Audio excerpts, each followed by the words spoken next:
Today we've offered tobacco to begin the process of hosting the Anishinaabe gathering with Southern Chiefs Organization and a Treaty 3 organization. This idea came from a number of discussions for many years about hosting of Anishinaabe gathering from the tables that I sat at, and the implementation piece of it just recently was being moved by Grand Chief Jerry Daniels and Grand Chief Francis Kavanagh, and we agreed to host the gathering in this area. It's also known as Treaty 2 area, but also it's the lands of the Anishinaabe of Keeseekoowenin.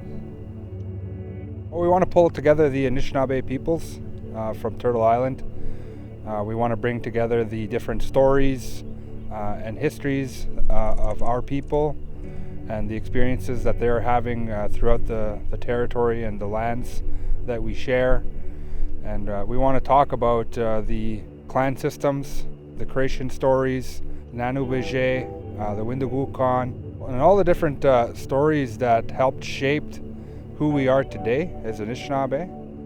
And so we want to ensure that those stories are being shared and that we're coming together to rekindle our relationships with one another.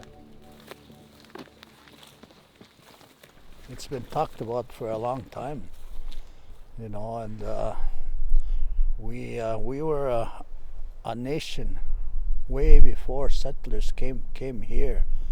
We've always got together as allies in doing other activities.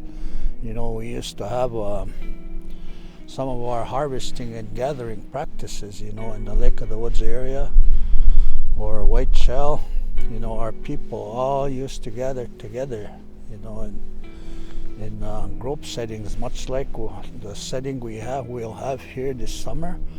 And it was not only a gathering for sustaining life in terms of maybe even economic development, but what they did was it was a social event also, where they'd have round dances, they'd have powwows, where they'd have ceremonies, naming ceremonies or feasts, or else healing. They had ceremonies like shake tents, sweat lodges, and that's where our strength from, you know, when we talk about sustaining our way of life, you know, our traditional governance, that's what we need to go back to.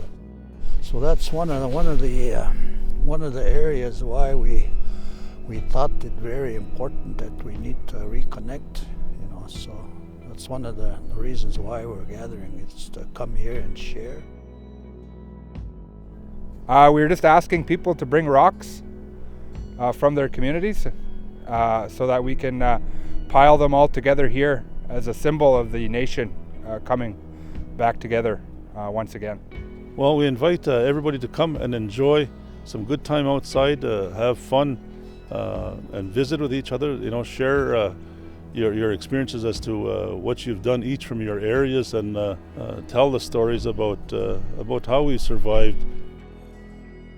It enriches our knowledge. It's a part of a growing, a growing mass of knowledge, and it helps for us to shape our decision making and how we approach the future. And it helps to shape who we are and how we interact with nature, how we interact with one another, how we see ourselves as Anishinaabe people, and also helps to revive the language as well. And I think it's really important that the young people and our elders have a place in which we can come and share our stories and spend time on the land. And in this is a very great place for us to be doing that.